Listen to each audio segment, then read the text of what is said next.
ભરૂચની ઓક્ઝિલિયમ સ્કૂલ ખાતે 2 દિવસીય ઇન્ટર સ્કૂલ કબડ્ડી ચેમ્પિયનશિપનું આયોજન કરાયું હતું, જેમાં ભરૂચ જિલ્લાની 7 સ્કૂલના બાળકોએ ભાગ લીધો હતો અને ઓક્ઝિલિયમ સ્કૂલ વિજેતા બની હતી।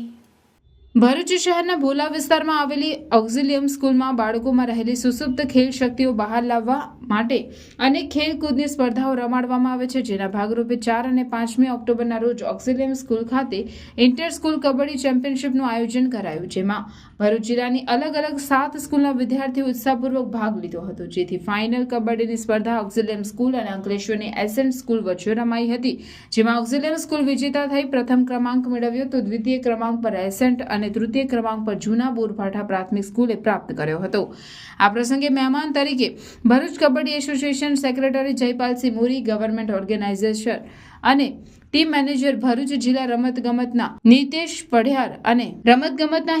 પઢિયાર અને ઓક્ઝિલિયમ સ્કૂલના ટ્રસ્ટી સંગીતાબેન રાજ, માર્ગેશ રાજની ઉપસ્થિતિમાં કબડ્ડીમાં વિજેતા થયેલી ટીમોને ઇનામ વિતરણ કરાયું હતું। આ એટલો સરસ સંદેશ છે ભરૂચની દરેક સ્કૂલ માટે કે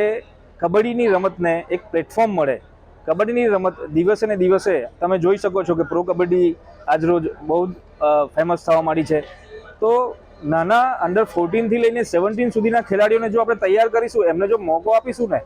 તો આગળ જતા એ કોલેજ સુધી અને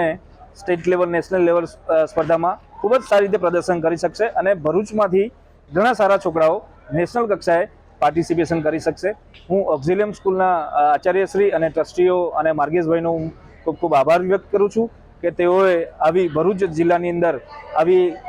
ઇન્ટર સ્કૂલ કોમ્પિટિશનની